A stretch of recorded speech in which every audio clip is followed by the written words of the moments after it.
Hello மக்களே, என்னடா video ஸ்டார்டிங்லேயே மாங்காய் கட் பண்ணி நீங்கள் நினைப்பீங்க. அது வேறு ஒன்றும் இல்லை. எங்கள் அம்மா வந்து என் பையனுக்கு மாங்காய் ஒருக்க போட்டே அவன் லாஸ்ட் மினிட்ல மாங்காய் தூக்கி கட் பண்ணி என் கையில் கொடுத்துட்டாங்க.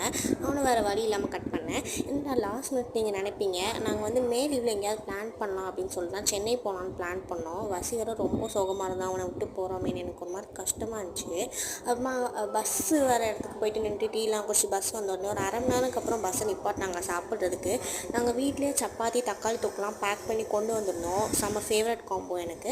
அப்புறம் வந்து ரேஷனாக வாங்கிட்டு அப்புறம் நான் சாப்பிட்டுட்டு மூணை பார்த்துட்டே பாட்டு கேட்டுகிட்டே தூங்கிட்டேன். செம்ம ஃபீலில் காலைல நான் எந்திரிக்கவும் ஒரு 10 மினிட்ஸில் நிப்பாட்டிட்டாங்க. அதுக்கப்புறம் இந்த தேட்டரோட ஓனர் சரியான சந்தானம் ஃபேன் போல். மாமன் படத்துக்கு கூட அந்தளவுக்கு பேனரில், ஆனால் சந்தானமுக்கு ஃபுல் பேனர் வச்சுருந்தாங்க. அண்ணனுக்கு வெயிட் பண்ணுற சாக்கில் ஒரு பிளாக் காஃபி குடிச்சிட்டு அப்புறம் அண்ணனும் வந்துட்டான். அவனை பார்த்தோன்னே செம்ம ஹாப்பி ஆகிட்டேன் நான். அதுக்கப்புறம் நாங்கள் அப்போ தான் ரூம் புக் பண்ணோம். ஸோ ரூம் புக் பண்ணிட்டு நாங்கள் ரூமுக்கு போயிட்டு ரெஸ்ட் எடுத்தோம். அடுத்தடுத்து சென்னையில் என்ன பண்ணேன் நெக்ஸ்ட் ஷார்ட்ஸில் பாருங்கள்.